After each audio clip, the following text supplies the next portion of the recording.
گرگ‌ها، شکارچیان باهوش و اسرارآمیز طبیعت. سلام دوستان.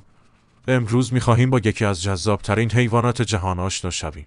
گرگ‌ها، حیواناتی که در داستان‌ها و افسانه‌ها بسیار مشهور هستند، اما واقعیت زندگی آنها حتی از افسانه‌ها هم جالب‌تر است. گرگ خاکستری بزرگترین عضو خانواده سگسانان است و در بخش‌های مختلف آمریکای شمالی، اروپا و آسیا زندگی می‌کند. نام علمی آن کانیس لوپوس است و اجداد سگ‌های خانگی امروزی به شمار می‌روند.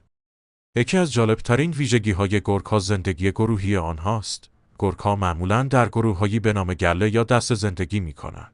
هر دسته معمولاً از پدر و مادر و فرزندانشان تشکیل شده است. اعضای دسته با همکاری یکدیگر شکار می‌کنند، از سوله‌ها مراقبت می‌کنند و از قلمرو خود دفاع می‌کنند. گرگ‌ها برای برقراری ارتباط از زوزه کشیدن، حرکات بدن و حتی بو استفاده می‌کنند. زوزه گرگ‌ها می‌تواند چندین کیلومتر دورتر شنیده شود و به آنها کمک می‌کند تا با اعضای دسته خود در ارتباط باشند. این حیوانات شکارچیانی بسیار باهوش هستند. آنها اغلب حیواناتی مانند گوزن، گراز، بز کوهی و خرگوش را شکار می‌کنند. همکاری و هماهنگی میان اعضای دسته باعث می‌شود که بتوانند طعمه‌های بزرگتر از خودشان را نیز شکار کنند. سرعت گرگ‌ها در هنگام دویدن می‌تواند به حدود 55 کیلومتر در ساعت برسد. همچنین آنها استقامت بالایی دارند و قادرند در یک روز 10 کیلومتر را طی کنند. امیدوارم از این ویدیو خوشتون اومده باشه و برای حمایت از ما را دنبال کنید و ویدیو را لایک کنید. تا ویدیوی بعدی، خدا نگهدار.